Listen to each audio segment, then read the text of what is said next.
கிழக்கு நியூஸ் நேயர்களுக்கு வணக்கம். இது பத்ரியை கேளுங்கள். உங்கள் கேள்விகளோடு நான் விவேக் பாரதி. நம்மிடையே பதிலளிப்பதற்காக பத்ரி இணைந்திருக்கிறார். வாருங்கள் பத்ரியை கேட்போம்.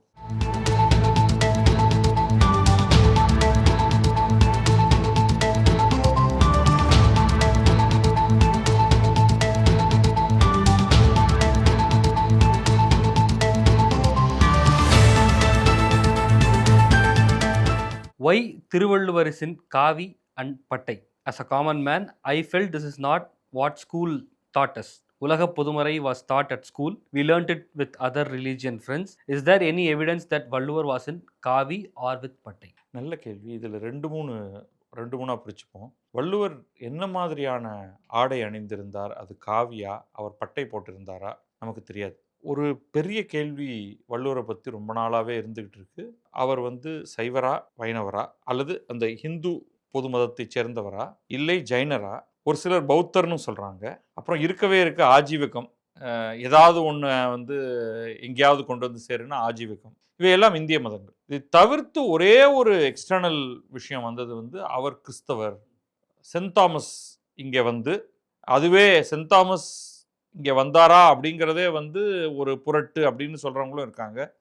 சென்ட் தாமஸுடைய சீடராக ஆகி அதற்கு பிறகு இவர் திருக்குறளை கிறிஸ்தவ மதத்தின் அடிப்படையில் உருவாக்கினார் அப்படின்னு இன்னைக்கு பிஹெச்டி தீசிஸ் வரைக்கும் எழுதிட்டாங்க. ஸோ இந்த இடத்துக்கு நடுவில் அப்போ அவரை பல்வேறு மதத்தோடு இணைத்ததற்கு பிறகு இது ஒரு உலக பொதுமறை அப்படிங்கிற ஒரு கருத்து ரொம்ப ரொம்ப லேட்டாக வருது. மிக சமீபத்தில் வருது. கடந்த 200 ஆண்டுகளுக்குள்ளாக தான். அப்போ உலக பொதுமறைனா அவர் தன்னுடைய எல்லா சமய அடையாளங்களையும் துறக்க வேண்டும் அப்படிங்கிறது பொருளற்றதாகி போய்விடுகிறது. அப்போ தான் அவர் உலக பொதுமறை அப்படின்னு. அப்போ தான் உங்களுக்கு ஒரு நாத்திக அரசு இங்கே வருது. திமுக அவங்க பெரியார் பாதையில் வந்தவங்க. அதனாலேயே அதே சமயம் அவர் பெரியார் திருக்குறளை பற்றி இன்னும் உயர்வாலாம் சொல்லிடலை, அதை விட்டுருவோம். ஆனால் ஒரு கட்டத்தில் ஒரு சிக்கல் திமுக போன்ற கட்சிகளுக்கு வரும். இதை ஒரேடியாக சாடிடுறதா, இல்லை இதை நமக்கு ஏற்புடையது இல்லாத விஷயங்களை தவிர்த்துட்டு அதுக்கு வேற ஒரு ஷேப் கொடுக்கறதா? ஒன்று டெக்ஸ்டில் நீங்கள் கொடுக்கறது, இன்னொன்று அந்த ஆளுக்கான அடையாளத்துக்கு. அப்போ அந்த ஆளை எப்படி உருவகப்படுத்துறது அப்படிங்கும் பொழுது திமுக அரசு கலைஞர் கருணாநிதி அவர்கள் உருவாக்கியது தான் நெத்தியில பட்டை இல்லாத வெள்ளையான ஒரு ஆடையை வண்ணத்தில் போடும் பொழுது அதுவும் ரொம்ப கேர்ஃபுல்லாக இப்படி மறைச்சு போட்டுறணும். அப்போ அவர் பூணூல் அணிந்திருந்தாரா இல்லையாங்கிறது வெளில தெரியாது, மேல் உடம்பை மறைச்சிடுறதுக்கு. அதை தவிர ஓகே, அது பூணூல் இன்னொரு எக்ஸ்ட்ரா விஷயம். இந்த வள்ளுவர் அப்படின்னு ஒரு சாதி இருக்கிறது, அது இப்போ நம்ம ஷெட்யூல்டு காஸ்ட் அப்படின்னு சொல்லக்கூடிய அந்த வகையறைக்குள்ளே வருகிறது. அதனால் அவர் பூணூல் அணிந்திருப்பாரா, பூணூல் ஏன் அணிந்திருக்கக்கூடாது, இந்த மாதிரியான பல்வேறு மற்ற கேள்விகளும் இருக்கின்றன. ஸோ விடை நீங்கள் பள்ளிக்கூடத்தில் படித்தது ஒரிஜினல்லாம் கிடையாது. அது தமிழக அரசு உருவாக்கிய, முக்கியமாக திமுக ஆட்சியில் இருந்த பொழுது கலைஞர் கருணாநிதி உருவாக்கிய ஒன்று தான். அவர் அஃப்கோர்ஸ் அதற்கென்று ஒரு ஆர்டிஸ்ட் ஒருத்தர் அவர்கிட்ட சொல்லி நீங்கள் இதெல்லாம் போடாதீங்க, இதெல்லாம் பண்ணாதீங்க. இன்னைக்கு அவங்க வள்ளலார் நெத்திலேருந்து விபூதி அழிக்கிறாங்க, வெள்ளை துணியை அப்படியே, அதாவது திருவள்ளுவர் மாதிரியே தான் அவங்க வள்ளலாரை கட்டமைக்கிறாங்க. ஒன்லி திங் இஸ் ரொம்ப ஸ்ட்ராங்காக அவர் தலை மேலே ஒரு துணியை போடுவாருங்கிற மாதிரினால அதே மாதிரி செய்கிறாங்க, அவ்வளோதான். மற்றபடி அவருக்கு தாடி, தலையில் கட்டு முடி அதெல்லாம் வச்சுருக்காங்க. அவரே சொல்கிறாரு, மழித்தலும் நீட்டலும் வேண்டாம், உலகம் பழித்தது ஒழித்து விடுன்னு அப்படின்ட்டு. அப்போ அவர் நீட்டி இருந்தாரா, மழித்து இருந்தாரா, இல்லை நம்மள மாதிரி இன்னைக்கு கிராப் வச்சுட்டு இருந்தாரா தெரியாது. ஆனால் வேற 2 விஷயங்களை இதோட ஒப்பிட்டு நோக்கணும். திருவள்ளுவ நாயனார் அப்படின்னு தான் இவர்களெல்லாம் வருவதற்கு முன்னால, திமுகவினரெல்லாம் வருவதற்கு முன்னால அவர் அழைக்கப்பட்டது திருவள்ளுவ நாயனார்னு. அவருக்கு மயிலாப்பூர்ல கோவில் இருக்கிறது, அங்கே அவருக்கு பட்டையெல்லாம் தான் போட்டு வச்சிருக்காங்க. அது ஒன்று. 2வது, இந்த எல்லிஸ் நாணயத்தை உருவாக்கும் போது பிரான்சிஸ் ஒயிட் எல்லிஸ் ரொம்ப ரொம்ப முக்கியமானவர். இந்த பிரிட்டிஷ் ஈஸ்ட் இந்தியா கம்பெனியுடைய ஒரு ஆட்சியாளர். ஆனால் பல துறைகளில் அவர் ஆற்றிய பங்களிப்புகள் பிரமாதமானது. அவர் தமிழிலேயே பாக்கள் எழுதக்கூடியவர். ஸோ அவர் அடித்த நாணயம், அப்புறமா வேற சில படங்கள், இதற்கு முந்தைய படங்கள், அதெல்லாம் பார்த்தீங்கன்னா அவருக்கு பூணூல் இருக்கும், பட்டை இருக்கும், குடுமி வச்சிருப்பாரு. குடுமிங்கிறத விட ஒரு மாதிரி முடி அப்படின்னு வச்சுக்கலாம். அதாவது சைவ நாயன்மார்கள் போன்ற ஒரு முடி தரித்தல் இருக்கும் அவருக்கு. அப்போ அது உண்மையான, அதுவும் உண்மை இல்லை. நம்ம இப்போ தொல்காப்பியரை படமாக வர அப்படின்னா, நான் இன்னைக்கு ஆட்சியில் இருக்கேன்னா நான் ஒருத்தரை வச்சுக்கிட்டு நான் என்ன வேணாலும் படம் வரையலாம். கபிலர், பரணர் இவங்க எல்லாரையும் நான் வந்து படம் வரையலாம். என் இஷ்டத்துக்கு படம் வரையலாம். அவ்வளவுதான் நடந்தேறி இருக்கிறது. மற்றபடி நீங்க எல்லா மதத்தை சேர்ந்தவர்களோடையும் அந்த அவர் எழுதியதை படியுங்கள். காவிங்கிறது வந்து ஒரு கவுண்டராக உருவாக்கப்பட்டது, எதிராக. நீ எப்படி வந்து நீ அவரை வெள்ளையிலையும் நெத்தியில ஒன்று பால் நெற்றியோடையும் நீ பண்ணலாம். நாங்க அதற்கு மாற்றாக ஒன்றை பண்ணுவோம். இன்னும் ஒரு சிலர் இல்லைங்க அவர் சைவர் இல்லைங்க வைணவர்னு இது இந்து மதத்துக்கு உள்ளுக்குள்ள நடக்கிறது இருக்கு. அதை ரொம்ப ஸ்ட்ராங்கா நம்புறவங்க இருக்காங்க. என்னை பொறுத்த வரைக்கும் அவர் சொல்றதை வைத்து பார்க்கும்பொழுது அவர் இந்திய மத மரபில் வந்தவர். இவங்க சொல்லக்கூடிய சார்வாகர்கள் அப்படிங்கிறவங்களும் வந்து ஒரு மதத்துக்குள்ள வந்தவங்க தான். அவங்களுடைய பிலோசாபிக்கல் திங்கிங் வந்து கொஞ்சம் வேறுபட்டது, அவ்வளவுதான். இப்ப நம்ம சொல்லக்கூடிய மாடர்ன் சயின்டிபிக் நாத்திகமோ அல்லது பெரியாரிய நாத்திகமோ அது அல்ல இதற்கு முன்னாடி இருந்தது எதுவுமே. அப்படி பார்க்கும் பொழுது அவர் வந்து இந்து மரபில் இந்திய மரபில் வந்தவராக இருப்பார்.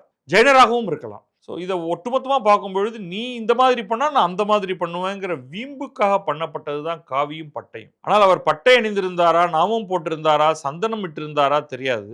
காவி அப்படின்னாலே உடனே வந்து ஆர்எஸ்எஸும் பாரதிய ஜனதாவும் உங்களுக்கு வரக்கூடாது மனசுல. பௌத்த பிக்குகள் எல்லாம் காவி உடை அணிந்தவர்கள். ஆனால் நீங்கள் படித்த காரணத்தினாலேயே கலைஞர் கருணாநிதி உருவாக்கிய அவரே உட்கார்ந்து வரையல. அவர் ஆணையினால் உருவான ஒரு திருவள்ளுவரை இவர்தான் திருவள்ளுவர் என்று நாம் ஏற்றுக்கொள்ள வேண்டிய அவசியம் இல்லை. மின் புத்தகங்கள் பற்றி பதிப்பாளராக தங்கள் கருத்து என்ன? இது ரொம்ப சுருக்கமாக சொல்லிடுறேன். மின் புத்தகங்கள் அறிமுகப்படுத்தப்பட்ட போது அது பல ஸ்டேஜஸை தாண்டி வந்திருக்கு. முதல்ல வந்து அதை ஒரு பிடிஎஃப் கோப்பாக தருவது, அதுக்கப்புறம் பிடிஎஃப் கோப்பாக உருவாக்கி அதில் வந்து டிஜிட்டல் ரைட்ஸ் மேனேஜ்மெண்ட் டிஆர்எம் என்று யாருக்கு அனுப்புகிறோமோ அவர் மட்டும் திறந்து படிக்கக்கூடிய மாதிரியான ஒரு கொஞ்சம் செக்யூரிட்டியோட, அது பாஸ்வேர்டு செக்யூரிட்டினா அதையும் நம்ம ஆளுங்க எல்லாருக்கும் கொடுத்துருவாங்க. வேற சில செக்யூரிட்டி சேர்த்து வருவது, அதுக்கப்புறமா வந்து ஒரு கருவியோடு சேர்ந்து வருவது.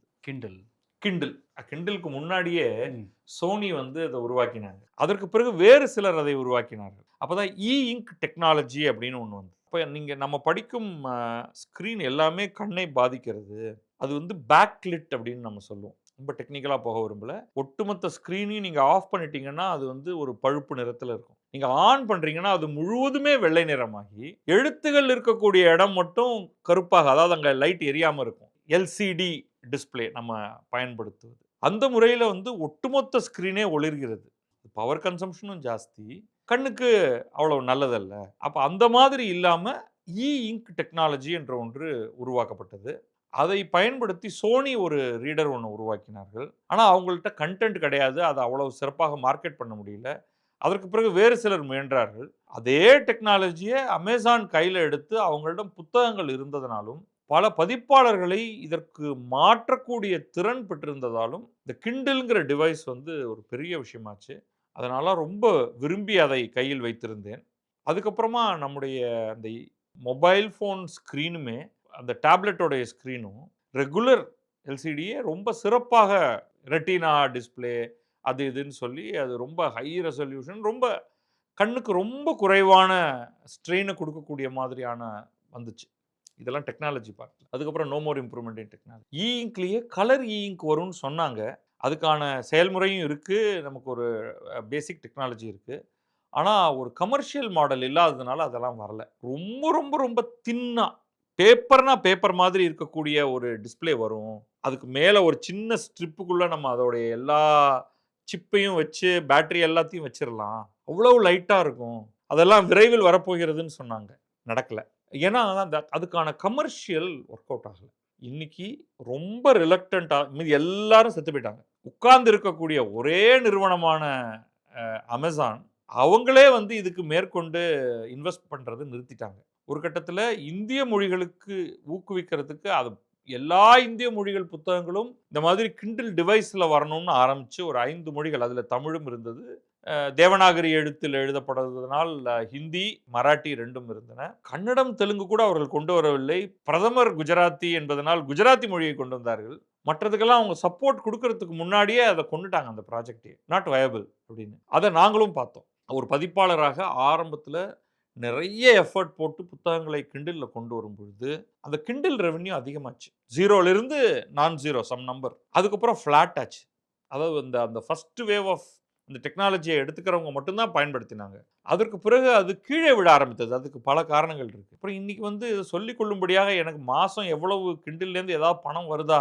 அப்படின்னு கூட அது ரெஜிஸ்டர் ஆகாத மாதிரியான ஒரு நம்பராக தான் அது இருக்கு. அதனால டெக்னாலாஜிக்கலி சக்சஸ்ஃபுல் ப்ராடக்ட். ஆனால் கமர்ஷியலி அன்சக்சஸ்ஃபுல்லாக போய் முடிந்து யாருமே அதை பற்றி கவலைப்படுவதாக தெரியவில்லை. ஆனா வெவ்வேறு மாடல்ஸ் இன்னமும் பயன்பாட்டில இருக்கு. ஒரு சில பேர் பண்ணிட்டு இருக்காங்க. ஸ்கிரிப்டி அப்படிங்கிற ஒரு நிறுவனம் அது தன்னுடைய பெயரை எவராண்ட் என்று பெயரை மாற்றிக்கொண்டு ஒரு லைப்ரரி மாடல்ல எக்கச்சக்கமான புத்தகங்களை எடுத்து கொண்டு வந்து நீங்க மாதம் ஒரு குறிப்பிட்ட தொகை கொடுத்தால் நீங்கள் எந்த புத்தகத்தை வேண்டுமானாலும் படிக்கலாம் அப்படின்னு ஒரு ப்ராடக்ட் ஒன்று கொடுக்குறாங்க. எல்லாமே ஆப்புக்கு போயிட்டாங்க. இதுக்கு ஸ்பெஷல் டிவைஸ் எல்லாம் இனிமே வேஸ்ட். கிண்டில் அன்லிமிட்டெட் என்று இவர்களும் அமேசானும் ஒன்று பண்ணுகிறார்கள். நடுவுல கூகுள் புக்ஸ், ஆப்பிள் புக்ஸ் எல்லாம் பண்ணிட்டு அவங்கலாம் தூக்கி போட்டு போயிட்டான். பதிப்பாளர்களாகிய நாங்களும் அதை பற்றி கவலைப்படுவதை விட்டுவிட்டோம். Cinema always depicts Shivaji Maharaj era strictly as a religious war, ignoring his strategic alliance with Golconda Sultanate against the Mughals and the presence of Muslim generals in his navy and army. How did Shivaji Maharaj maintain diplomacy in reality, and what historically accurate books should we read to unlearn these movie myths? Again எல்லாமே வந்து ரொம்ப விரிவாக பேச வேண்டியவை. ஒரு சில விஷயங்கள் மட்டும் சொல்லிருவோம். யாருமே அந்த மாதிரி ஒரு ஒற்றைப்படையான ஒரு இது கிடையாது. ஈவன் அவுரங்கசீப் எடுத்துக்கிட்டாலுமே, அதுதான் ஒரு ஒரு பெரிய இந்த வரலாற்றாளர்களிடையே ஒரு நிறைய குழப்பத்தை ஏற்படுத்துவது, அல்லது சச்சரவை, சண்டையை ஏற்படுத்தும். அவுரங்கசீப் மத சம்பந்தமாக சில நடைமுறைகளை புகுத்தினார். அவரே தனிப்பட்ட முறையில ஒரு தீவிர இஸ்லாமியர். அதற்கு வந்து பல சான்றுகள் இருக்கின்றன. ஆனால் அதே நேரம் அவர் ஆட்சி செய்தது இந்துக்கள் அடங்கிய இந்தியா என்னும் நாட்டு. பெருமளவில் இந்துக்கள் இருக்கிறார்கள். அப்போ அவர் எல்லாரோடையும் போய் சண்டை போட்டு கலவரத்தை உருவாக்கினார்னா, அவருடைய ஆட்சி நின்றிருக்காது. மக்கள் தெருவுல இறங்கி போராடி இருப்பாங்க. அதனால அவர் வந்து அனைத்து மக்களும் மெச்சும் மிகச்சிறந்த அரசரா அப்படின்னா அதுவும் சொல்ல முடியாது. அதே நேரத்தில அவர் வந்து தன்னுடைய அரசை அல்லது நாட்டை விரிவாக்குவதற்கு பலருடன் சண்டையிட்டார். இந்த தக்காணம் நம்ம சொல்ற அந்த டெக்கன் பிளாட்டோ அங்க தான் அவர் பெரும்பாலான நேரங்களில் இருந்தார். அவருடைய தந்தை அரசாளும்போது. அப்ப அவர் சண்டை போட்டதில் பெரும்பாலானவர்கள் முஸ்லிம் சுல்தான்கள் தான். கோல்கொண்டா, பிஜாப்பூர் சுல்தான்கள் தான். அவர்கள் அனைவரும் முஸ்லிம்கள். அப்ப அவர் முஸ்லிம் அரசர்களுடன் ஏன் சண்டை போட்டார்? நிலம் தொடர்பான சண்டை. இப்ப சேரனும் சோழனும் சண்டை போட்டான்னா, 2 இந்து அரசர்கள் ஒருவரோடு ஒருவர் சண்டை போட்டது தான். இப்ப அவுரங்கசீப் முஸ்லிம்களுடன் சண்டை போட்டிருக்கிறார். இந்துக்களை படையில் வைத்திருந்திருக்கிறார். அப்ப சிவாஜியும் அதை தான் செய்றாரு. ஆனா, இது பின்னாடி நம்ம வந்து ஹைதர், திப்பு அப்படின்னு இதை கொண்டு வந்துகிட்டே இருக்கலாம். படையில பல சமுதாயத்தைச் சேர்ந்தவர்கள், மதங்களைச் சேர்ந்தவர்கள் இருக்கிறார்கள். ஆனால் அதே நேரம் இப்ப நம்ம பேசக்கூடிய ஒரு செக்குலரிசம். இப்ப இந்திய படையில நேஷனலிசம்னு ஒண்ணு இருக்கு, செக்குலரிசம்னு ஒண்ணு இருக்கு. எல்லா மதத்தைச் சேர்ந்தவர்களுக்கும் பதவி உயர்வு கொடுக்கப்படுகிறது. அவர்கள் அனைவரும் ஒற்றை ஆட்சிக்காக போராடுகிறார்கள். இந்தியா என்னும் நாட்டுக்காக போராடுகிறார்கள். அதோடைய தலைவர்களே மாறிக்கொண்டிருப்பார்கள். இந்த சிவிலியன் லீடர்ஸ். ஆனா அந்த சமயத்துல மதமும் ஒரு கருவியாக பயன்படுத்தப்பட்டது. அதுதான் நம்ம எடுத்துக்கணும். இப்பொழுதே அரசியல்ல மதம் ஒரு அளவுக்கு பயன்படுத்தப்படுகிறது. நீங்க அதை பார்க்குறீங்க. அப்போ மதம் பயன்படுத்தப்பட்டிருக்கிறது. அதனால தான் வந்து தன்னுடைய கடவுள்களின் பெயரால ஆணை எடுத்துக்கொள்வது.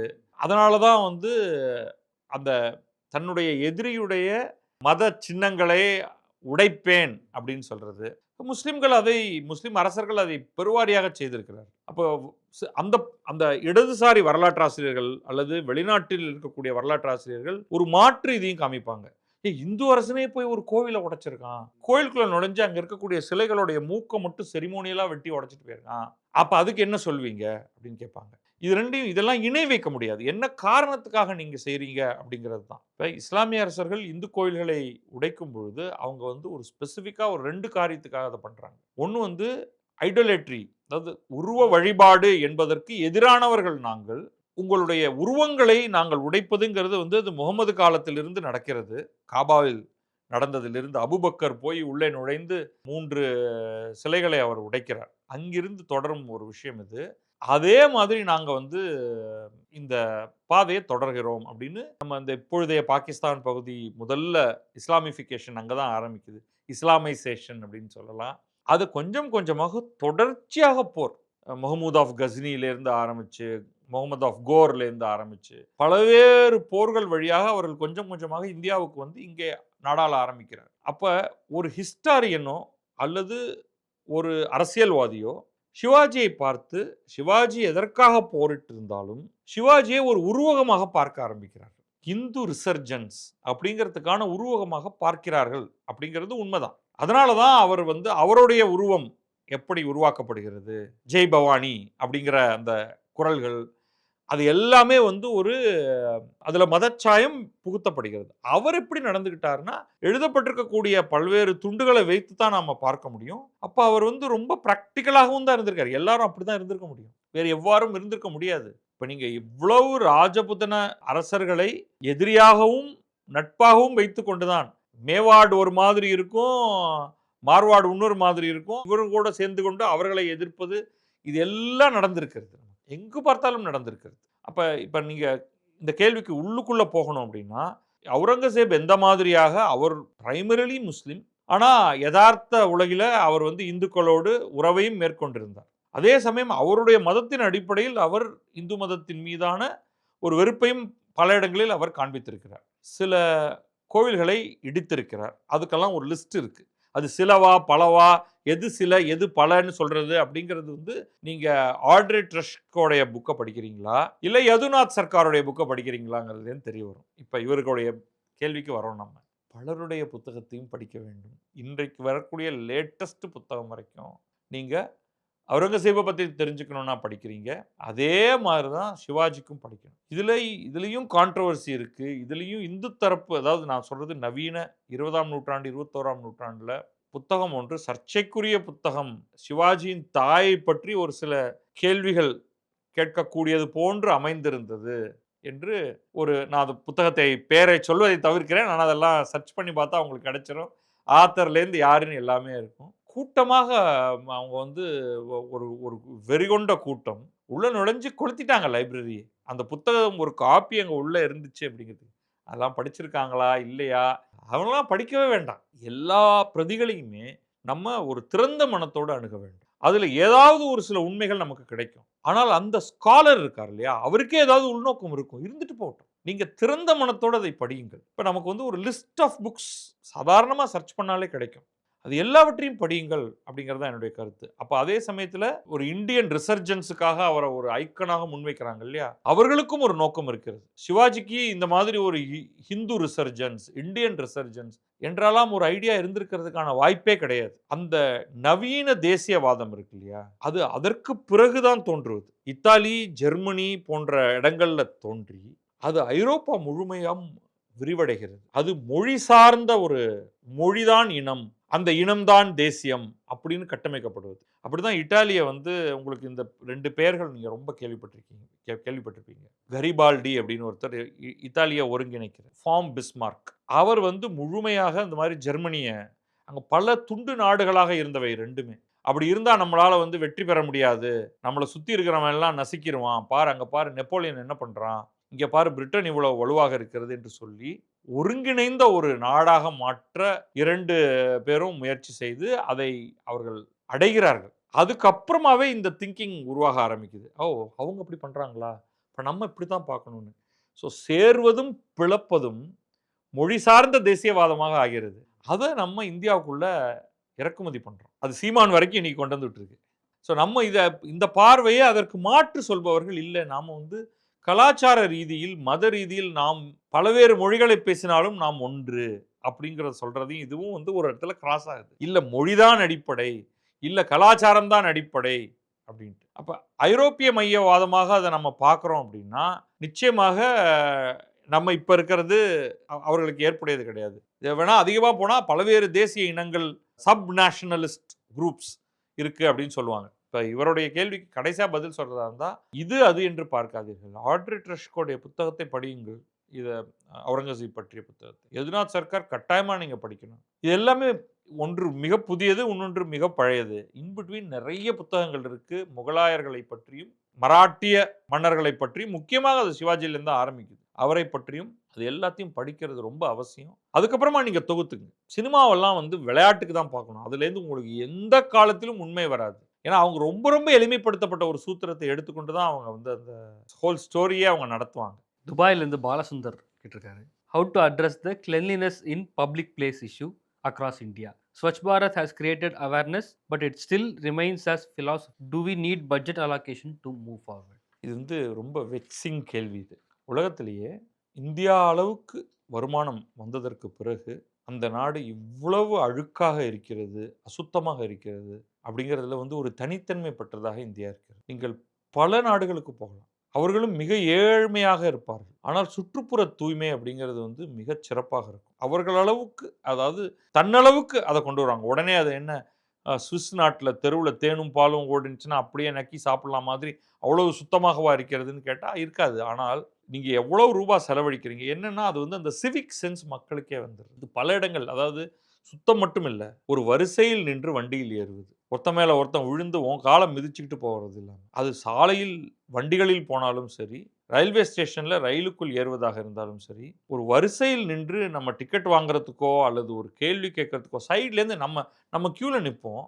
2 சைட்லேருந்து 2 பேர் வருவான். ஐயா நான் நிக்கிறேன். இல்லைங்க நான் அவசரமா ஒரு கேள்வி கேட்டு வரேன். அப்ப நான் என்னத்துக்கு நிக்கிறேன் இங்க? எனக்கு நீ மதிப்பு தருவதே இல்லை. இது கல்ச்சுரல் இஷ்யூ. இது எப்பொழுது இப்படி வந்தது? எப்பொழுதுமே இப்படித்தானா?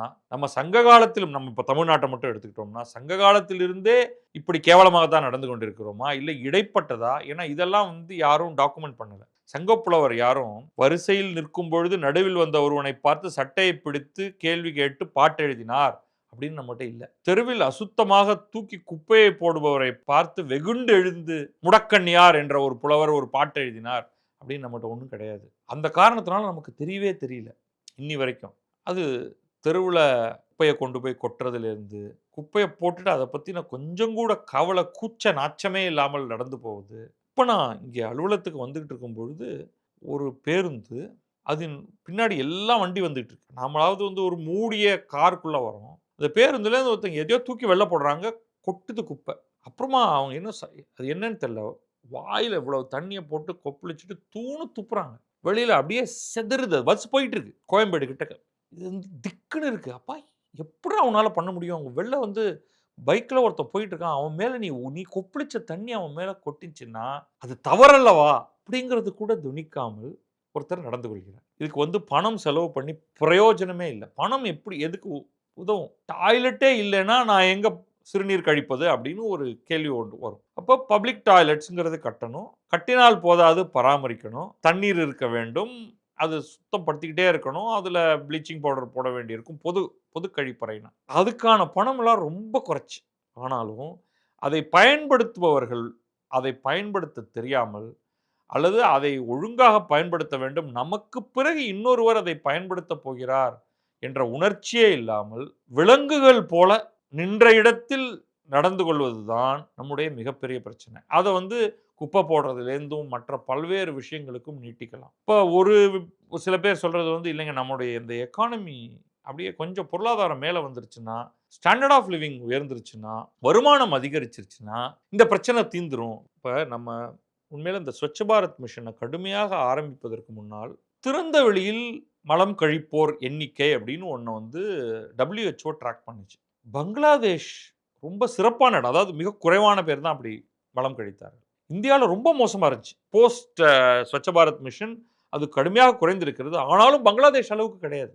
அதனால பங்களாதேஷ்னால பல நோய்களை குறைக்க முடிந்தது. இப்போ இந்தியாலையும் அந்த நோய்கள் நிறைய குறைஞ்சிருக்கு. ஆனால் இன்னும் நம்ம போக வேண்டிய தூரம் அதிகம். சுத்தமான குடிநீர் கிடைப்பது, இந்த மாதிரி பல்வேறு விஷயங்கள் இருக்கு. இது எல்லாமே தே ஆர் ரிலேட்டட். இப்போ ஓப்பன் சீவேஜ் நம்முடைய குடிநீர் இதெல்லாம் போய் கலக்குது. அதை நம்ம ட்ரீட் பண்ணாமலேயே அதை குடிக்கிறது. இதன் காரணமாக வரக்கூடிய நோய்கள் இது எல்லாமே நம்முடைய சுத்தத்தோடு தொடர்புடையது. வீட்டை சுத்தமாக வைத்துக் கொள்வது, தெருவை சுத்தமாக வைத்துக் கொள்வது, ஊரை சுத்தமாக வைத்துக் கொள்வது. அப்போ இது மனது மாற வேண்டும். இதை சிறு வயதிலிருந்தே நாம் கற்றுக் கொடுக்க வேண்டும். பிள்ளைகள் பெற்றோருக்கு கற்றுக் கொடுக்க வேண்டும். நமக்கே அதை பார்த்த உடனே கூச்சமாக இருக்கணும். புளிச்சுன்னு அப்படியே வெத்தலை பாக்குலேருந்து இப்போ ஜர்தா பாக்கு வரைக்கும் செவுத்துல துப்புறது. இப்போ நம்ம இங்கேயும் நமக்கு பிரச்சனை தான். இப்போ எம்ஆர்டிஎஸ் எடுத்துட்டிங்கன்னா கிளாசிக் எக்ஸாம்பிள். நம்முடைய மெட்ரோ ஓரளவுக்கு பார்க்க நல்லா இருக்குது. நீங்கள் அதே எம்ஆர்டிஎஸ்க்கு போகிறீங்கன்னா இதே மக்கள் தான் ரெண்டுத்தையும் பயன்படுத்துகிறாங்க. இங்கே இதை பண்ணேன்னா உன்னை உதைக்கிறதுக்கு 2 பேர் இருக்கான் அப்படின்னா தான் நம்ம ஆளுங்க அதை பேசாமல் இருப்பாங்க. இங்கே பார்க்கறதுக்கு ஒருத்தரும் இல்லையா, அதை எல்லா விதமான கெட்ட காரியங்களுக்கும் பயன்படுத்துது. இப்போ நம்ம பிஹேவியர் நம்ம கிட்ட இருந்து தான் ஆரம்பிக்குது. இது பணம் 2ஆம் பட்சம். Please explain rupees depreciation against US dollars. Reason for it and how government can tackle it. Depreciation அப்படிங்கிறது ஏன் ஏற்படுது? வெகு காலமாக நாடுகள் எக்ஸ்சேஞ்ச் ரேட் இருக்கு இல்லையா? நாணய விகிதம். அத ரேண்டமா டிசைட் பண்ணிட்டு இருந்தாங்க. $1 இத்தனை ரூபாய். 1 ரூபிளுக்கு இத்தனை ரூபாய். அப்படின்னு இந்தியா யாரோடெல்லாம் ட்ரேட் பண்ணுதோ அவங்க ஒரு ஒரு அளவை நிர்ணயிச்சுட்டு, இங்கிருந்து உங்களுக்கு ரூபிள் வேணும்னா நீங்க வங்கியை அணுகினா, இவங்க செட் பண்ண அந்த எக்ஸ்சேஞ்ச் ரேட்ல உங்களுக்கு குடுப்பாங்க. Every once in a while அவங்க வந்து அத மாத்துவாங்க. மேலேயோ கீழேயோ மாத்தலாம். அதிலிருந்து ஒரு மார்க்கெட் மெக்கானிசம் பல நாடுகள் அதை வந்து மார்க்கெட் மெக்கானிசமா மாத்தினாங்க. மார்க்கெட் மெக்கானிசம்னா என்னன்னா, சந்தையே அதை தீர்மானித்துக் கொள்ளும். இப்ப டாலர் எத்தனை ரூபாய் அப்படிங்கிறத சந்தை தீர்மானிக்கும். அது என்ன சந்தை தீர்மானிக்கிறது அப்படின்னா, டாலருக்கு டிமாண்ட் அதிகமா இருக்குன்னு வச்சுக்கோங்க மார்க்கெட்ல. இந்திய வணிகர்கள், இந்திய ஐடி நிறுவனங்களுக்கு நிறைய டாலர் இன்றைக்கு தேவைப்படுகிறது. அப்ப அவங்க மார்க்கெட்டுக்கு போறாங்க. இந்த டாலர் இருந்தா தான் அவர்கள் டாலரில் கிடைக்கக்கூடிய சில பொருட்களை வாங்க முடியும். அப்ப நீங்க ஒரு நம்பர் கோட் பண்றீங்க. கொஞ்சம் பேஸ்லேருந்து கொஞ்சம் ஹையரா. அதையும் வாங்குறாங்க. அப்போ இன்னும் கொஞ்சம் ஏத்துறீங்க. அப்ப இன்னும் கொஞ்சம் ஏத்துறீங்க. வாங்குவதற்கு ஆட்கள் இருக்கிறார்கள். நீங்க வாங்குறதுக்கு ஆளே இல்ல அப்படின்னா, அதன் விலை தானாகவே கீழே இறங்க ஆரம்பிக்கும். இதுதான் சந்தை. எப்படி பங்குச் சந்தையில் பங்கின் விலை ஏறும் இறங்குமோ, எப்படி கமாடிட்டி சந்தையில் பண்டத்தின் விலை ஏறும் இறங்குமோ, தங்கத்தின் விலை ஏறுது இறங்குது, வெள்ளியின் விலை ஏறுது இறங்குது, கோதுமையின் விலை ஏறுகிறது இறங்குகிறது, நிலக்கரியின் விலை ஏறுகிறது இறங்குகிறது. அதே மாதிரிதான் ரூபாய்க்கு எதிராக டாலரும், டாலருக்கு எதிராக ரூபாயும் அதனுடைய விலை ஏறுகிறது இறங்குகிறது. சந்தை அதை தீர்மானிக்கிறது. ஆனா சந்தை மட்டுமே முழுமையாக தீர்மானிப்பதில்லை. அந்த இடத்துல ரிசர்வ் பேங்க்கும் அவ்வப்போது கையை வைக்கிறது. திடீர்னு இந்திய ரூபாய் ரொம்ப சரிகிறது போல தோன்றுச்சுன்னா, இவங்க தலையிட்டு தன் கையில வச்சிருக்கிற இந்த ரிசர்வாயர் எஃபெக்ட் தன் கையிலேருந்து கொஞ்சம் டாலரை மார்க்கெட்ல இறக்குவாங்க. ஏன்னா இந்திய ரிசர்வ் வங்கியிடம் ஏகப்பட்ட டாலர்கள் இருக்கின்றன. ரூபாய் அவங்கள்ட்ட இருக்கு. அவங்க தான் அச்சடிக்கிறது.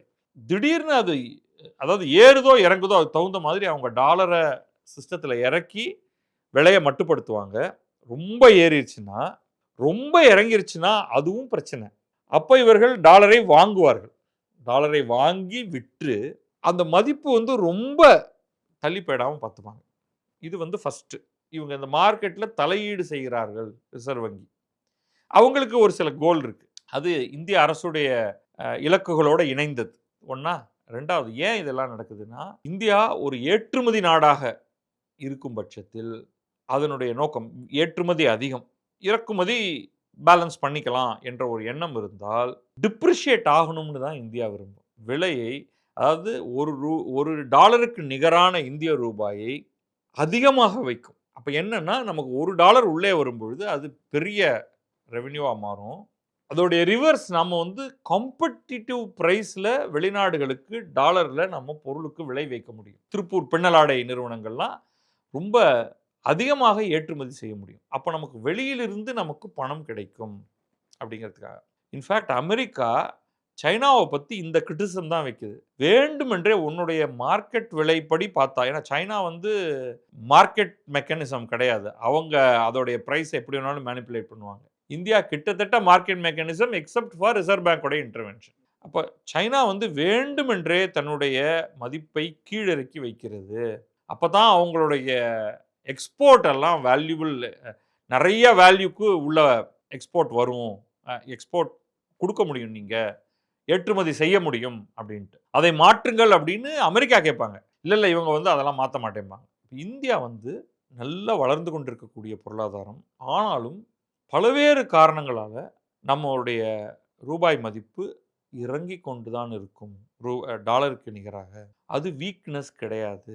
ஏன் அது வீக்னஸ் ஆகுதுன்னா, அரசியல்வாதிகள் தவறாக பல நேரங்களில் சில வாக்குறுதிகளை கொடுத்து விடுவதுதான். இப்ப நடக்கிற இந்த பாரதிய ஜனதா கட்சி அரசின் மீது நம்ம இந்த விமர்சனத்தை வைக்கலாம். அவங்களாவே வாயை கொடுத்து நாங்க வந்து ஆட்சியில வந்துட்டோம்னா நாங்க எக்கானமியை ரொம்ப வலுப்படுத்தி $1க்கு ₹1 என்ற அளவுக்கு கொண்டு போய் விடுவோம், $40 கொண்டு போயிடுவோம் அப்படின்லாம் சொல்றது வந்து தேவையற்றது. டாலருக்கு நிகரான ரூபாயின் மதிப்பு என்னவா இருந்தாலும் அது உங்களுக்கு ஒரு பெரிய பிரச்சனையை தனிநபருக்கு கொடுக்கக்கூடாது. நாம வந்து relatively high inflation country. America low inflation நாடு. பொதுவாக சில சமயங்கள்ல அதில் கொஞ்சம் சின்ன சின்ன மாறுதல் இருக்கலாம். அமெரிக்கா முழுமையாக வளர்ந்த ஒரு பொருளாதாரம். இப்போ இந்தியாவில் வந்து பொருளாதாரத்தோடைய வளர்ச்சி 7% அப்படின்னு நம்ம சொன்னோம்னா, உடனே எல்லாரும் ரொம்ப ஏமாற்றம் அடைவார்கள். என்ன இது வெறும் 7% தானா?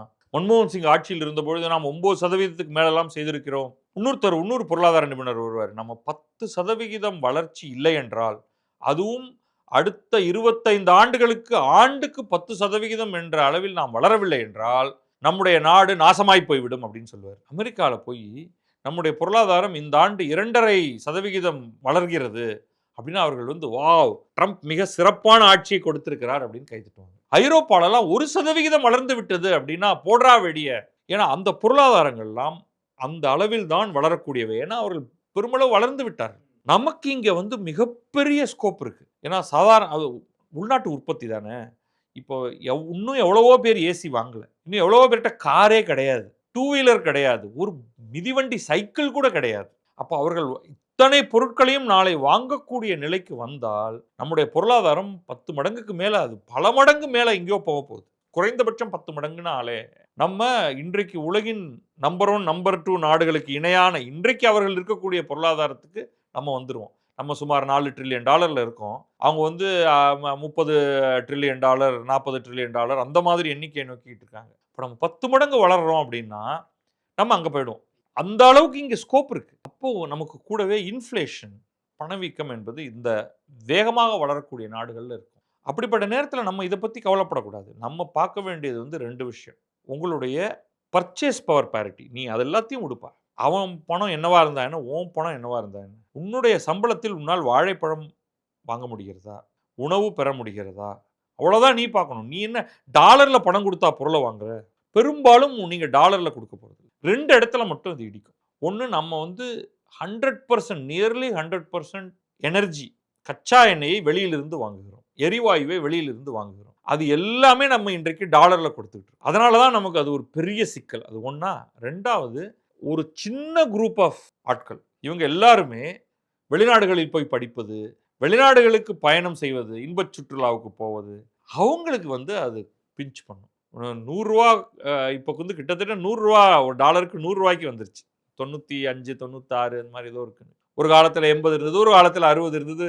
நான் முதல் முறையாக அமெரிக்கா போகும்போது அதுல ரொம்ப ஏர்லியஸ்ட் பார்த்தா ₹13 இருந்துச்சு. அதுக்கு ஒரு வருஷத்துக்கு முன்னாடி ₹8 இருந்துச்சு. இதெல்லாம் என்னுடைய காலத்திலேயே அது வந்து இந்த அளவுக்கு நடந்திருக்கிறத நான் பார்க்குறேன். அது வந்து ஒரு குறிப்பிட்ட எண்ணிக்கையில் இருக்கிறவங்கள தான் அது பாதிக்க போகுது. அது ஓவரால் உங்களுடைய வருமானம் அதிகமாயிருச்சுன்னா நீங்க ₹100 கொடுத்தா என்ன, ₹200 ஒரு டாலர் கொடுத்தா என்ன? உங்களால அதை அஃபோர்ட் பண்ண முடியுமாங்கிறது மட்டும் தான் நீங்க பார்க்கணும் அந்த சமயத்துல. அப்ப இத அரசு என்ன பண்ணணும்னா, அரசு ஒண்ணுமே பண்ண வேண்டாம்.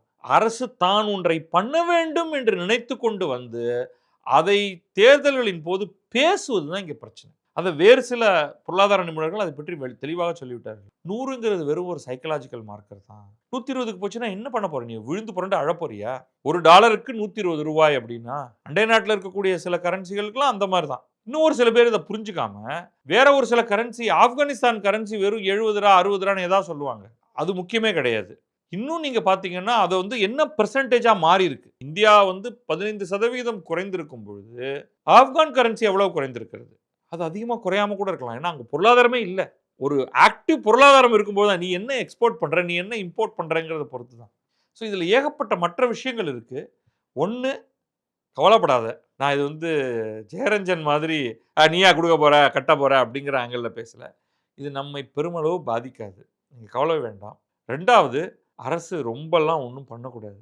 மார்க்கெட் மெக்கானிசத்துக்கு விட்டுறணும். சடார்னு விழுந்து அதனால மக்கள் குழப்பம் அடைந்து ஏதாவது தப்பு தவறா பண்ணிடுவாங்களேங்கிறதுக்கு அந்த ரிசர்வாயர் எஃபெக்ட்டை ரிசர்வ் வங்கி பண்ணும். ஒரு பேண்டில் வச்சுக்கும். அந்த பேண்ட் நகர்ந்துக்கிட்டே தான் போக போகுது. Indian Ruby will continue to depreciate against dollar. நம்முடைய வளர்ச்சி வேகமாக இருக்கும் காரணத்தினாலேயே அதை கண்டு அஞ்ச வேண்டாம் அப்படிங்கிறது தான் என்னுடைய நீண்ட விளக்கத்துக்கு பிறகு சுருக்கமான பதில். ஆவி, பேய், அமானுஷ்யம் பற்றி பத்ரி சொல்வது என்ன? ஒண்ணுமே சொல்ல போறதில்ல. ஏன்னா நான் அது மேல எனக்கு நம்பிக்கையே கிடையாது. அறிவியலுக்கு பொருந்தாது. அதுக்கு எனக்கு தெரியும் என்ன மாதிரி பின்னூட்டங்கள்லாம் குடுப்பாங்கன்னு. நானே நேர்ல பார்த்தேன். கை குலுக்கினேன். அவுஜா போர்டு ஒர்க் பண்ணுது. அப்படி இப்படிலாம். எனக்கு ஒரு நல்ல நண்பர் ஒருத்தர். விக்கிரவாண்டி ரவிச்சந்திரன் அப்படின்னு. அவர் ஒரு பதிப்பாளர். அவர் வந்து பல புத்தகங்கள பதிப்பிச்சிருக்கார். அதனால தான் எனக்கு அவர பழக்கம். அவர் பல நேரங்கள்ல கிழக்கு பதிப்பகத்துக்கு பக்கத்து ஸ்டால் புத்தக கண்காட்சியில வந்துரும். அங்க இப்ப நான் புத்தக கண்காட்சி பக்கம் போறதில்ல. அவர் வராரான்னு நான் கடந்த 2, 3 ஆண்டுகள்ல பார்க்கல. அவர் வந்து இதழே நடத்திட்டு இருந்தார். ஆவிகள் உலகம் பற்றி ஒரு இதழ் நடத்திட்டு இருந்தாரு. நிறைய புத்தகங்கள் பதிப்பிச்சிருக்காரு. ஒரு 100 புத்தகங்களாவது இருக்கும். அது அவர் பதிப்பிக்கிறது எல்லாமே ஆவிகள், பேய்கள், மந்திரவாதிகள், அ மந்திரம் இந்த மாதிரியான விஷயங்கள் பத்தி மட்டும் தான். அமானுஷ்யங்கள் நமக்கு புரியாதவை மீது நமக்கு எப்பவுமே ஒரு பயம் ஒண்ணு இருந்திருக்கு. அந்த பயத்தை அடிப்படையாக வைத்து நமக்கு வந்து பலவேறு விதமாக அத பத்தியெல்லாம் நம்ம பேசிட்டு வந்திருக்கோம். கிறிஸ்டியன் கல்ச்சர்ல அது இருக்கு. முஸ்லிம் கல்ச்சர்ல இருக்கு. ஹிந்து கல்ச்சர்ல இருக்கு. தமிழ் சினிமா கல்ச்சர்லயும் இருக்கு. 1, 2, 3 காஞ்சனா. அத காமெடி பீஸ் ஆக்கி. ஆனா ஒரு விதத்துல வந்து தமிழ்நாட்டுல யாரும் இனிமே ஆவின்னு பேசினா நான் இன்னொரு படம் எடுப்பேன்னு அந்த கோஷ்டியினர் பண்ற பயமுறுத்தல் காரணமாக. அது உங்களுடைய நண்பரும் இல்ல, உங்களுடைய எதிரியும் இல்ல, அப்படி என்ற ஒன்று இல்லவே இல்ல. அப்படி நான் சொன்னா மட்டும் நீங்க நம்பிற போறீங்களா? கிடையாது. அது சில பேர் அத நம்புறவங்க நிச்சயமா இருக்க போறாங்க. சூடமேத்தி சத்தியம் அடிப்பாங்க. எனக்கு தெரியும், நான் பார்த்தேன். அதோட கூட வரக்கூடிய பில்லி, சூனியம், மாந்திரீகம் எல்லாம் சேர்த்து I don't have faith. I don't think they are there. They are not there. அப்படின்னு சொல்லிட்டு நான் விட்டுருவேன். ஆவி பத்தி சொல்லிட்டீங்க. இன்னொரு கேள்வி இருக்கு. பிளாக் ஹோல் பற்றி நீங்கள் விரிவாக அளித்த விளக்கம் மிகவும் அருமை. அதேபோல வேற்று கிரகவாசிகள், ஏலியன்ஸ் இருக்கிறார்களா? அதை பற்றிய ஆராய்ச்சிகள் என்னென்ன? யுஎஃப்ஓக்கள் பற்றிய உங்கள் கருத்து? கேள்வி ரொம்ப சின்னது தான். ஆனா ஒரு பெரிய பதில் சொல்ல வேண்டியிருக்கும். முதல்ல யுஎஃப்ஓலேருந்து ஆரம்பிப்போம். நிறைய ஃப்ளையிங் ஆப்ஜெக்ட்ஸ் இருக்கு. நிறைய ஃப்ளையிங் ஆப்ஜெக்ட்ஸ் பலர் பார்த்துருக்காங்க. அன்ஐடென்டிஃபைட் ஃப்ளையிங் ஆப்ஜெக்ட்ஸ் தான் யுஎஃப்ஓ. ஆனால் அத நான் பார்த்தேன். அது இங்க வந்து இறங்கிச்சு. அந்த சினிமாக்கள்லாம் நெறையா இருக்கு இல்லையா? மென் இன் பிளாக். அந்த மாதிரியான அடாசு சினிமா அதெல்லாம் ஜாலிக்காக எடுக்கிறது. அதெல்லாம் வந்து உண்மையே கிடையாது. அப்புறம் அமெரிக்கால இதுக்குன்னே சில டேப்லாய்டு பத்திரிகைகள் இருக்கு. யுஎஃப்ஓ சைட்டட் இன் லூசியானா சம் வில்லேஜ் நேம போட்டுருவான். அந்த இடத்தையே கார்டன் ஆஃப் பண்ணி வச்சிருக்காங்க ரகசியமாக. பராக் ஒபாமா வந்து சில ஃபைல்கள் எல்லாத்தையும் வந்து அழிச்சிட்டாரு. இந்த மாரி ஏதாவது ஒண்ணு விடுவாங்க. அதுவும் அது வந்து ஒரு பர்ட்டிகுலர் ஷேப்ல ஒரு படம் வரைஞ்சு, அதெல்லாம் வந்து அல்டி காமெடி. அந்த மாதிரியான ஒரு ஃப்ளையிங் ஆப்ஜெக்ட்டே அது டிசைனே தப்பு அப்படின்னு நான் சொல்லிருவேன். ஒழுங்கா டிசைன் பண்றதா இருந்தா அதோடைய ஷேப் வேற. ஏன்னா அப்படி அதுதான் ஃப்ளையிங் ஆப்ஜெக்ட் அப்படின்னா, ஒரு ஸ்பேஸ் எக்ஸோ, ஒரு ஐஎஸ்ஆர்ஓவோ ஏன் தன்னுடைய ராக்கெட்டுகளையும், விண்கலங்களையும் அப்படி டிசைன் பண்றதில்ல? அப்படிலாம் தே ஆர் பேட் டிசைன்ஸ். விடுங்க ஒரு பக்கம். ஸோ ஃபர்ஸ்ட் பார்ட் இந்த அன்ஐடென்டிஃபைட் ஃப்ளையிங் ஆப்ஜெக்ட்ஸ்ன்னு நெறைய விண்கற்கள் இங்கே விழுகின்றன. வேற்று கிரகங்களில் இருந்து மனிதர்கள் வருகிறார்களோ இல்லையோ, பொருட்கள் நம்முடைய கிரகத்துக்கு வருகின்றன. அதெல்லாம் வந்து நமக்கு கிடைக்கும் பொழுது, அத நம்ம எடுத்து வச்சு ஆராய்ச்சி பண்ணோம்னா, நம்மளால ஈஸியா கண்டுபிடிச்சிட முடியும். இது பூமியைச் சேர்ந்ததல்ல. இந்த சூரிய குடும்பத்தைச் சேர்ந்ததல்ல அப்படிங்கிறதெல்லாம் கண்டுபிடிக்கிறதுக்கு அளவுக்கு நமக்கு வந்து தெரியும். இப்ப 2வது ஏலியன்ஸ்க்கு வருவோம். அப்ப இதுவே இல்லன்னா அதுன்னா, அது இருக்கலாம். அப்படிங்கிறது தான் வந்து அறிவியல் சொல்றது. மனிதர்கள் உருவானது அப்படிங்கிறது வந்து ஒரு ஒரு ஒரு யுனிக்கானது. வேறு சாத்தியமே கிடையாது என்றெல்லாம் சொல்லவே முடியாது. இது வந்து நம்ம ஸ் ஒரு ஒரு ஒரு ரைட் பிளேஸ் அப்படின்னு சொல்லுவோம் இல்லையா? பூமி அப்படிப்பட்ட ஒரு இடமாக ஆனது. இங்க வந்து சரியான டெம்பரேச்சர் இருந்தது. ரொம்பவும் அதிகம் இல்ல, ரொம்பவும் குறைவு இல்ல. அது ரொம்ப முக்கியமானது. இங்கே பல ஆண்டுகளுக்கு பிறகு உங்களுக்கு சரியான ஒரு அட்மாஸ்பியர். நேராக சூரிய கதிர்கள் நம்ம மேல பட்டா நம்ம காலி. அப்படி இல்லாமல் அதை தடுத்து நிறுத்துவதற்கு ஒரு வளிமண்டலம், அட்மாஸ்பியர் ஒன்று உருவானது. திரவ நிலையில் தண்ணீர் கிடைத்தது. இது எல்லாமே டிக், டிக், டிக், டிக்ன்னு போட்டுட்டு வரோம். இந்த நிலையில இங்க ஒரு தானாகவே தோன்றி தன்னைத்தானே பிரதி எடுத்துக் கொள்ளக்கூடிய இன்றைக்கு நம்ம அதை டிஎன்ஏ என்று சொல்கிறோம் அல்லவா? ஒரு மூலக்கூறு டிஎன்ஏ அல்லது ஆர்என்ஏ உருவாகி, அது உருவாயிருச்சுன்னா போதும். இன்றைக்கு நீங்கள் ஒரு டிஎன்ஏவை லேபில் தயாரிக்க முடியும். இயற்கையில் இது எப்படி உருவானது நமக்கு தெரியாது. பை சான்ஸ் இது அதுக்கெல்லாம் நிறையா தியரீஸ்லாம் சொல்றாங்க. இது உருவாகிருச்சுன்னா, அதுக்கப்புறமா அது மல்டிப்ளை ஆகிறத உங்களால தடுக்கவே முடியாது. அதுதான் அதோடைய இலக்கேங்கிற மாதிரி அது தன்னை தானே பிரதி எடுத்துக் கொண்டே இருக்கும். இப்படி பிரதி எடுக்கும் பொழுது அதில் ஒரு தவறு ஏற்படும். தவறு ஏற்படுவது வேறு 2வது டிஎன்ஏவா மாறிடும். அது தன்னை பிரதி எடுக்கும். அது இன்னும் பல தவறுகளை செய்யும். ஒவ்வொரு தவறும் இன்னொரு டிஎன்ஏ. அது தன்னைத்தானே பிரதி எடுத்துக்கொள்ளும். இந்த எக்ஸ்பெரிமெண்ட் தொடர்ந்ததுன்னா, அது ஒரு சஸ்டெய்னபிள் உயிரியாக மாறும். அது ஒரு வைரஸாகவோ, அது வந்து தனக்கு வேண்டிய மற்றவற்றை தானாகவே செய்து கொள்ளும்.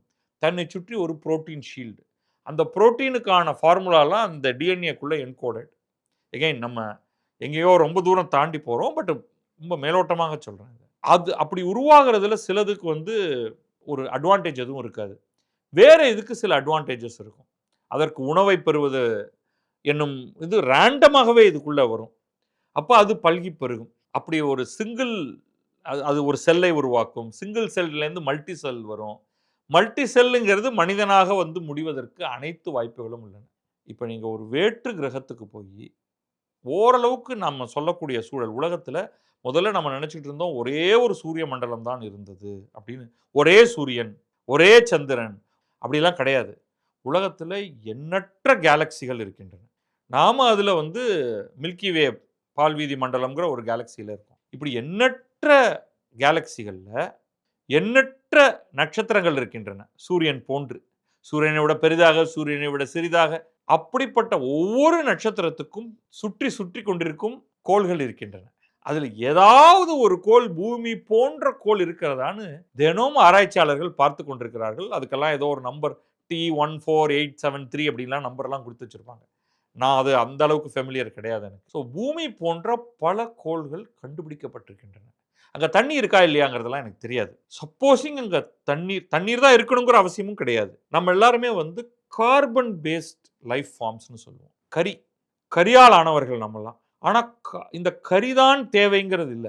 சிலிகான் பேஸ்ட் உயிரினங்கள் இருக்கக்கூடும் என்றும் சொல்கிறார்கள். அப்ப இப்ப வேற எதுவுமே இல்ல. நம்மை போன்ற ஒரு லேப் கிரியேட்டட் டிஎன்ஏ சிலவற்றை இந்த இடத்துல போய் தண்ணீர் மாதிரியாக ஏதோ இருக்கு அப்படின்னா அதோட போய் அங்க போய் போட்டு வந்துட்டோம்னா அங்கே நாளைக்கு ஒரு வேறு விதமான உயிரிகள் தோன்றலாம், வேறு விதமான மிருகங்கள் தோன்றலாம், பறவைகள் தோன்றலாம். இது மாதிரியாக மரங்கள், செடிகள், கொடிகள், மைக்ரோ ஆர்கானிசம்ஸ் நம்ம சொல்லக்கூடியவை எல்லாமே தோன்றலாம். ஆனா அது இதே பாதையில வந்து இதே மாதிரியாக மூளை இருக்கக்கூடிய ஒரு மனிதனாக ஹோமோ சேப்பியனாக இருக்க வேண்டும் என்ற அவசியம் இல்லை. அவர்கள் வேறு பாதையில் செல்லலாம்.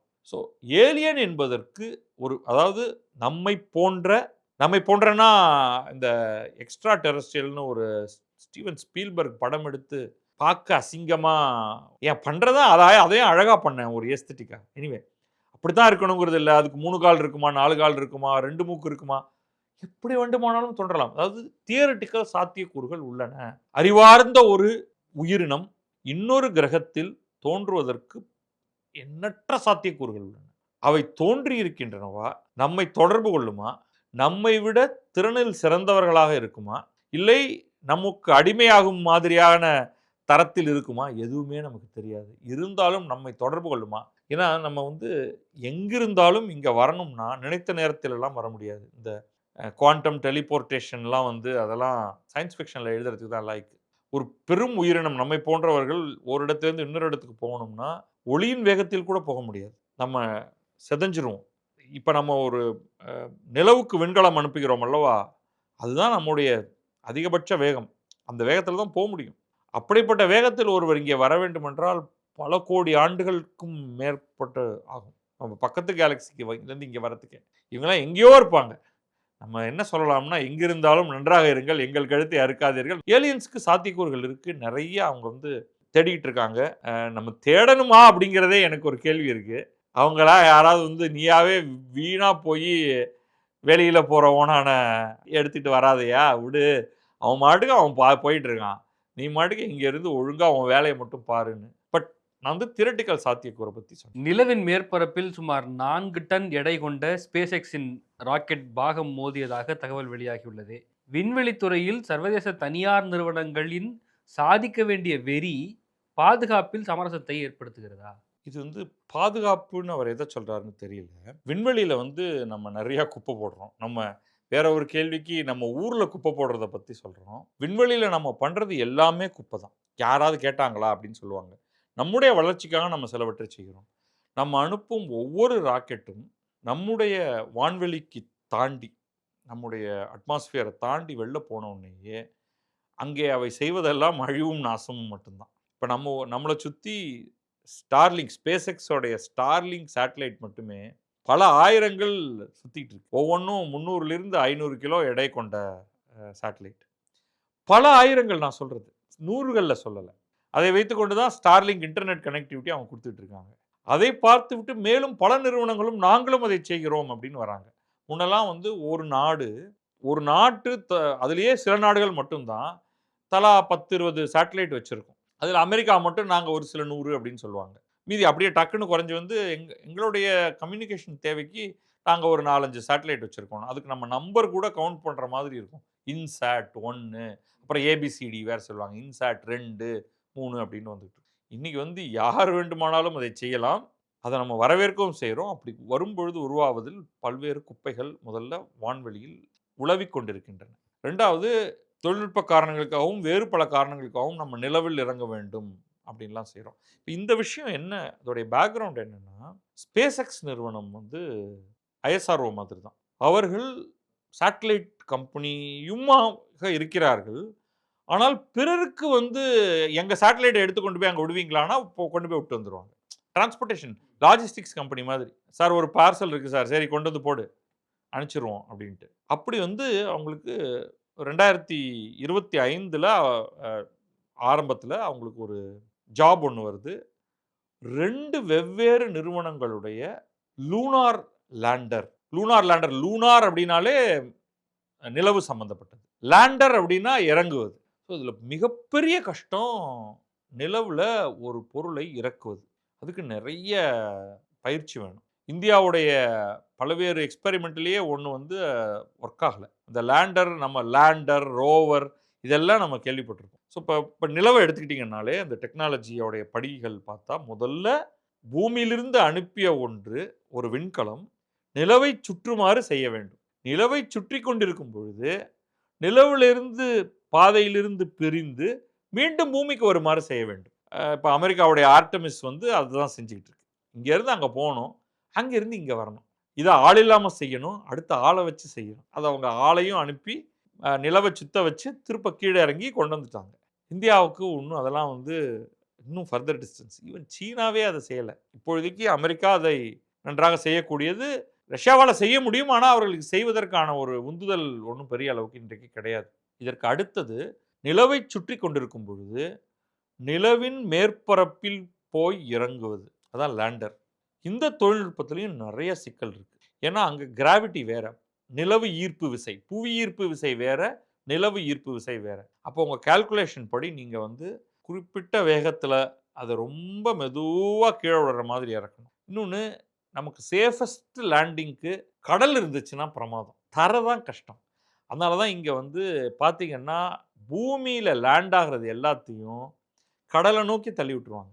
கடல் என்ன பண்ணும்னா, உங்களுடைய விண்கலம் வலுவாக இருக்கும் பட்சத்தில, அதால பிரஷர தாங்க முடியும்னா, அத அதோடைய வேகத்தை மட்டுப்படுத்துவது தண்ணீர் பிரமாதமாக செய்யும். இல்லாட்டி நீங்க வந்து அது மேல ஒரு ஒரு சில பாராசூட்டுகள போட்டு, அதோடைய வேகத்த மிக கடுமையா இங்கேயும் அதெல்லாம் பண்ணுவாங்க. பை த வே ஃபுல் ஸ்பீடுல இறங்கினா காலி. தண்ணீலயே. இப்போ உங்களுக்கு பார்த்தீங்கன்னா 3 பாராசூட்லாம் போட்டிருக்கும். அத அப்படியே அதோடைய ஸ்பீட குறைச்சு, அப்படியே அதுக்கு ஸ்பீடு இருக்கும். தண்ணீல விழ வச்சு, தண்ணீல அது நல்லா கொஞ்சம் தூரம் கீழ போயிட்டு, ஃபுல் ஸ்பீடையும் அத ஸ்டாப் பண்ணிட்டு, அதுக்கப்புறமா அது குபுளிக்குன்னு வெளில வந்து அப்படி இப்படி ஆடி, ஆடி அடங்கி அந்த ஆடிட்டு இருக்கும். அப்புறமா ஒரு கப்பல்ல போய் அத புடிச்சு கொண்டாந்து இட்டாந்துருவாங்க. அதுதான் நடக்கும். இந்த விஷயம் நிலவுல செய்ய முடியாது. தண்ணி கிடையாது. ஆழமான ஒரு இடம் கிடையாது. அப்ப landing is on hard surface. அந்த சேலஞ்ச நீங்க ஹேண்டில் பண்ணணும். அப்படி பண்ணதுக்கு பிறகு அங்க ரோவர் அப்படின்னு சொல்லக்கூடிய சக்கரங்களால் ஆன ஒரு வண்டி. அதிலயும் பிரச்சனை. ஏன்னா, அங்க பயங்கரமான மேடு பள்ளங்கள் இருக்கும். கவுந்துரும், குப்புற கவுந்துரும். இங்க மாதிரி யாராவது ரோட போட்டு வச்சிருக்காங்களா? வண்டியில டயங்ன்னு நம்ம வந்து தார் வண்டி ஓட்டிட்டு போற மாதிரி சர்ருபுர்ருன்னு. அதுவும் முடியாது. ஸோ இந்த சிக்கல்கள் எல்லாத்தையும் ஒரு நிறுவனம் சால்வ் பண்ணா தான், தொடர்ச்சியாக நிலவுக்கு போயி சார்ட்டேஸ் அனுப்பி, கீழ இறக்கி, அங்க லேப் கட்டி ஏதோ பண்ண போறாங்கன்னா, முதல்ல இத சால்வ் பண்ணியாகணும். SpaceX உடைய Falcon 9 ராக்கெட்ல அவங்க வந்து அனுப்புறாங்க. இது கரெக்ட்டா ப்ராம்ப்ட்டா அங்க கொண்டு போயிட்டு ரிலீஸ் பண்ணிடுது. அதோட வேலை முடிஞ்சு போயிருச்சு. ஸோ SpaceX வந்து ப்ராம்ப்ட்டா அதோட வேலைய முடிச்சிருச்சு. அதுக்கப்புறம் அது என்ன பண்ணும்? அது அப்புறம் அது வந்து வான்வெளி குப்பை தான் அது. அந்த வான்வெளி குப்பை வந்து சுத்திக்கிட்டே இருக்கும். சுத்திக்கிட்டே இருந்துட்டு, ஒரு கட்டத்தில அது அப்படியே மறைஞ்சு அதோடைய பாதை மாறி, மாறி, மாறி அது பூமியை நோக்கி விழுந்ததுன்னா பிரச்சனையே இல்ல. என்னடா பிரச்சனையே இல்லன்னு சொல்றேன்னு கேட்கிறீங்களா? அங்க தான் அந்த அட்மாஸ்பியர் வருது. அதன் உள்ளே உள்ளே வரும்பொழுது அப்படியே அது எரிந்து போய்விடும். அந்த உராய்விலேயே. எரிஞ்சு தூள் தூளா போய் அது விழுந்துரும். ரொம்ப பெரிதாக இருந்தால் அந்த எரிந்து போனாலும் கீழே விழுவது கொஞ்சம் டேஞ்சரஸ். அமெரிக்கா ஸ்கைலேப் என்று ஒரு ஸ்கை லேப் வான்வெளி பரிசோதனை சாலை ஒன்றை உருவாக்கியது. அதோடைய மேம்படுத்தப்பட்ட வெர்ஷன் தான் இப்ப நாம பார்க்கிற இன்டர்நேஷனல் ஸ்பேஸ் ஸ்டேஷன். அது இன்னும் நமக்கு மேல சுத்திட்டு இருக்கு. அதுல ஆட்கள் போய் உட்கார்றாங்க. உட்கார்ந்துட்டு அங்கேருந்து கிளம்பி கீழ வந்துட்டு இருக்காங்க. ஸ்கைலேப் அதை விட சின்னது. அது ஒரு கட்டத்துல நமக்கு நான்லாம் ஸ்கூல் படிச்சுட்டு இருந்தேன். நல்லா ஞாபகம் இருக்கு. ஏய் ஸ்கைலேப் விழப்போகுதா, ஸ்கைலேப் விழப்போகுதா, எல்லாரும் கிளம்பி வீட்டுக்கு போங்க அப்படின்னு அனுப்பிச்சு விட்டாங்க ஸ்கூல்லேருந்து. ஸ்கூல்ல விடாம என் வீட்டு மேல விழுந்தா, அது கடைசியா ஆஸ்திரேலியா பக்கமா எங்கோ விழுந்துச்சு. ஒண்ணும் ஆகல. நமக்கு ஒண்ணும் ஆகல. ஆனா அந்த அளவுக்கு மக்கள் பயந்து போயிருந்தார்கள். இப்ப இது வந்து பூமியில் விழுந்திருந்தா கூட அது ஒரு மாதிரி ஏன்னா தினமும் நம்ம ராக்கெட் அனுப்பிட்டு இருக்கோம். ஒரு கட்டத்துல அது வந்து எரிஞ்சு விழுது. விழுந்து மோஸ்ட்லி தண்ணீல விழும். வெரி ரேர் அது வந்து லேண்ட்ல விழுறது. தண்ணி பரப்பு தான் அதிகம் பூமியோடைய சர்ஃபேஸ்ல. ஆனால் இது என்ன ஆயிருச்சுன்னா, இது வந்து அது 2 ல 2மே என்னன்னா, மூன் லேண்டர். 2 வெவ்வேற கம்பெனிகள். அது 2ல 1 ஆக்சுவலா சக்சஸ்ஃபுல்லா நிலவுல இறங்கிருச்சு. இன்னொன்னு கிராஷ் லேண்ட் ஆயிருச்சு. ஜப்பானீஸ் நிறுவனத்துடைய மூன் லேண்டர் கிராஷ் ஆயிருச்சு. அமெரிக்க நிறுவனம் நெனைக்கிறேன். அதோடது வந்து இறங்கிருச்சு. அத வச்சுக்கிட்டு அது என்ன நடந்ததுன்னு நமக்கு தெரியாது. அவங்களுடைய ஆராய்ச்சி. அதுக்கு அடுத்த கட்டம் அவங்க வந்து என்னவோ பண்ண போறாங்க. அப்ப இந்த விண்கலம் அது மேலேயே இருக்கு. சுத்திக்கிட்டு இருக்கு. எத சுத்திக்கிட்டு இருக்கு? பூமிய சுத்திக்கிட்டு இருக்கு. அது ஒரு ஒரு மாதிரி அதாவது வந்து பூமி, சந்திரன். பட் அது வந்து ஒரு மிகப்பெரிய நீள்வட்ட பாதையில பூமிய சுத்திட்டு இருக்கு. அந்த நீள்வட்ட பாதையில குறுக்கால சந்திரன் வந்துருது. இது சுற்றும் பாதையில் குறுக்காக அது வருகிறது. அதனால இது அதில் மோதிவிட்டது. ஒரு 4 டன் எடை கொண்டதுன்னு சொல்றாங்க. மோதியதனால் அந்த இடத்துல ஒரு பெரிய குழி ஒன்று தோன்றியிருக்கிறது அப்படின்னு சொல்றாங்க. அதுக்கு மேல ஆராய்ச்சிகள் தான் தெரியும். ஏன்னா இப்ப தான் அந்த மோதல் நடந்திருக்கு. அது மோதப் போகிறதுங்கிறதையும் கண்டுபிடிச்சுட்டாங்க. எனக்கு முதல்ல வந்து அது ரொம்ப ஆச்சரியம். அது எதுக்கு மோதப்போகுது? இதுக்கும் அதுக்கும் என்ன சம்மந்தம் இருக்கு? ஏன்னா நான் வந்து இவங்க மூன் லேண்டர் எடுத்துக்கிட்டு போன களம்னே நான் யோசிக்கல சமயத்துல. நான் நினைச்சேன் இவன் விடுற ராக்கெட் வந்து இங்க இருக்குப்பா. பூமியோடைய சர்ஃபேஸ் கிட்ட தான் இருக்கு. இது எதுக்கு சந்திரனுக்கு போகணும்? சந்திரன் பக்கம் போவே போகாது. நம்ம செயற்கைக்கோள் விடுறோம்னா, அதெல்லாம் சந்திரன் கிட்டக்க போவே போகாது. இது சந்திரனுக்காக அனுப்பப்பட்ட ஒரு ராக்கெட். அப்படி போனது சந்திரனில் தனது பொதிகளை இறக்கி விட்டுவிட்டு, அதுக்கப்புறமா அது வீண். வான்வெளி குப்பை. அது சுத்திக்கிட்டு இருக்கும் பொழுது, அது ஒரு பெரிய நீள்வட்டத்தில் சுற்றும் பொழுது, இடையில சந்திரனுடைய பாதை வர, அது 2க்கும் டிஷ்யூம். இது சந்திரனுடைய எடை மிகப்பெரியது. அதோடைய பரப்பும் பெரியது. இது ஏதோ இத்துணூண்டு. இது வந்து சந்திரனில் ஒன்றையும் செய்திருக்காது. சந்திரனில் ஆட்கள் வசிப்பதில்லை. யாரும் செத்து போக மாட்டார்கள். தரையில நிச்சயமா குழி ஒரு லாரி வந்து இங்க மோதிச்சுனாலே அந்த இடத்துல ஒரு குழி வருது. அந்த மாதிரி இது ஒரு குழி. அத ஏதோ அவங்க பார்க்க போறாங்க. ஆனா வேற எதுவும் பண்ணியிருக்க முடியாது. நீங்க ஒன்ஸ் நீங்க அதோட எரிபொருள் போயி, அது வானில் சுற்ற ஆரம்பித்து விட்டதென்றால், அதுக்கு மேல உங்க கண்ட்ரோல் போயிருச்சு. அத கொஞ்சம் நகர்த்தி, "அப்பா மோதாதப்பா, மோதாதப்பா, தள்ளுப்பா, தள்ளுப்பா" அப்படின்லாம் பண்ண முடியாது. அப்படி பண்ணா என்ன பண்ணும்? அது திரும்ப பூமிய சுத்திக்கிட்டே தான் இருக்கும். நாளைக்கு இன்னொரு பொருள் மேல போய் இடிக்கும். ஸோ, அத நம்ம ஒண்ணுமே பண்ண முடியாது. ஸோ, அது ஒரு பெரிய விஷயம் இல்ல இன்றைக்கு. ஆனால் குப்பை போடுவதில் நாம் சிறந்தவர்கள். அந்த குப்பைய கிளீன் பண்றதுல நமக்கு திறமை இருக்க போகிறதாங்கிறது எனக்கு தெரியல. இப்ப சமீபத்தில நம்ம இந்த ஸ்ரீஹரிகோட்டாவிலிருந்து விக்ரம் நம்ம ஒரு ராக்கெட் ஒண்ணு போச்சு இல்லையா? அதுல ஒரு செயல்முறை ஒரு ஒரு ஒரு ஜஸ்ட் ஒரு எக்ஸ்பெரிமென்டலா குப்பைகளை அள்ளி வாரும் ஒரு சேட்டலைட் ஒண்ணு, ஒரு ரோபோட்டிக் ஆர்ம் ஒண்ணு அனுப்பிச்சிருந்தாங்க. அது இன்னும் சின்ன சின்ன பொருட்களெல்லாம் அப்படியே போகும்போது கபக்குன்னு புடிச்சு, குப்பை தொட்டி ஒரு பை மாதிரி ஒண்ணுக்குள்ள போட்டு வச்சுக்குமா? தெரியல. அத வேணா கொஞ்சம் பெருசா பண்ணலாம். அது அப்படியே போகிற வழியில இருக்கிற குப்பைகளை எல்லாம் அள்ளுவது போல. அள்ளிட்டு என்ன பண்ண போற? அதை பொசுக்கப் போகிறாயா? என்ன ஏது நமக்கு தெரியாது. ஸோ அது லாங் டெர்ம் ஐடியாஸ் என்னன்னு தெரியல எனக்கு. நிறைய சுவாரஸ்யமான கேள்விகள் எல்லாம் இந்த வாட்டி வந்தது. அடுத்த வாட்டி இன்னும் சில கேள்விகளோட சந்திப்போம்.